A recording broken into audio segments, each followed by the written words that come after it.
মুখ্যমন্ত্ৰী হিমন্ত বিশ্ব শৰ্মাই এখন নটিচ জাৰি কৰিছে যে প্ৰতিখন জিলাৰ আয়ুক্ত আৰু জ্যেষ্ঠ যিসমূহ আৰক্ষী অধিকাৰী আছে তেওঁলোকে এখন নটিচ জাৰি কৰিছে যে অসমত থকা অসমৰ বৈদেশিক ন্যায়াধিকৰণত চলি থকা বিদেশী হিন্দু বাংলাদেশীৰ যি গোচৰ আছে গোচৰসমূহ প্ৰত্যাহাৰ কৰাৰ যি তেওঁলোকে নিৰ্দেশনাৱলী প্ৰেৰণ কৰিছে আমি ছাত্ৰ সন্থাই একেমুখে ধিক্কা জনাইছোঁ আমি গৰিহণা দিছোঁ আমি কোনোপধ্যে মানি নলওঁ ছাত্ৰ সন্থাই এটা স্পষ্ট কৰা যে আমি 1971 চনৰ পাছত অহা সি হিন্দুৱে হওক বা মুছলমানে হওক যিয়ে নহওক সি অসম ত্যাগ কৰিব লাগিব অসম বাংলাদেশী চৰণীয়া পথাৰ নহয় অসমত আমি 71 চনৰ আগত অহা যিসমূহ বাংলাদেশী আছিলে বা হিন্দুৱে হওক মুছলমানে হওক আমি মানৱীয়তাৰ খাতিৰত গ্ৰহণ কৰিলোঁ তাৰপিছত কিন্তু অসম চুক্তি 6 নং দফা আধাৰত অসমৰ পৰা এই বাংলাদেশসমূহ 71 চনৰ পাছত অহা যিসমূহ বাংলাদেশী আছে হিন্দুৱে হওক মুছলমানে তেওঁলোকে বিতাড়িত হ'ব লাগিব অসম ত্যাগ কৰিব লাগিব যেনেদৰে কাখন অসমৰ বাবে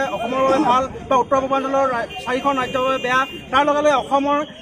যিসমূহ বিটিআৰৰ 5খন জিলাৰ বাবে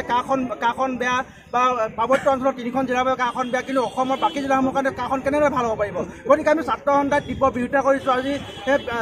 অবৈধ হিন্দু বাংলাদেশী নাগৰিকত্ব যিসমূহ গোচৰ উঠাই লৈ ন্যায়াধীশৰ যি নিৰ্দেশ দিছিলে সেই নিৰ্দেশ আমি তীব্ৰভাৱে গৰিহণা দিছোঁ আমি আজি লখিমপুৰৰ মাজমজিয়াত এই প্ৰতিলিপি দাহ কৰি আমি চৰকাৰক সকিয়ানি প্ৰদান কৰিছোঁ যে অতি শীঘ্ৰে অসমৰ পৰা হিন্দু বাংলাদেশী বিতাড়িত হ'ব লাগিব অসম চুক্তি 6 নং দফা আধাৰত অসম চুক্তি বিদেশী অসম ত্যাগ কৰিব লাগিব অসমখন কোনো বিদেশী চৰণীয়া পথাৰ নহয় আমি 71 চনৰ পাছত প্ৰতিজন হিন্দু হওক বা মুছলমানৰ যিয়ে নহওক অসম ত্যাগ কৰিব লাগিব গতিকে ছাত্ৰ সন্থা আমি এই প্ৰতিবাদ থলীৰ পৰা আমি মুখ্যমন্ত্ৰী মহোদয়ক ক'ব যে অতি শীঘ্ৰে আপোনালোকে এই হিন্দু বাংলাদেশী যি মৰম কৰি অসমত যি নাগৰিকত্ব দিয়াৰ সুবিধা দিব বিচাৰিছে আমি কোনোপধ্যে মানি নলয় অসমৰ ৰাইজে মানি নলয় ছাত্ৰ সন্থাই মানি নলয় আজি এই প্ৰতিলিপি দাহ কৰি আমি কাৰ্যসূচী ৰূপায়ণ কৰিছোঁ অনাগত দিনত ছাত্ৰ সন্থাই ইয়াতকৈ তীব্ৰ আন্দোলন গঢ়ি দিব তাৰ বাবে কিন্তু জগৰীয়া অসম চৰকাৰ আৰু ভাৰত চৰকাৰ হ'ব বিদেশী ন্যায়াধিকৰণৰ ওপৰত প্ৰতিখন জিলাতে যিসমূহ গোচৰ চলি আছে এই গোচৰসমূহ সম্পূৰ্ণৰূপে বন্ধ কৰিবৰ বাবে অসম চৰকাৰে যোৱাকালি এখন নিৰ্দেশনা জাৰি কৰিছে প্ৰতিখন জিলা সদৰৰ প্ৰতিগৰাকী আৰক্ষী বিষয়ালৈ তেওঁলোকে নিৰ্দেশনা জাৰি কৰিছে যে যিসমূহ আমাৰ গোচৰ চলি আছে এই গোচৰসমূহ নিষ্পত্তি কৰিবৰ বাবে যি আহ্বান জনাইছে এই আহ্বানক আমি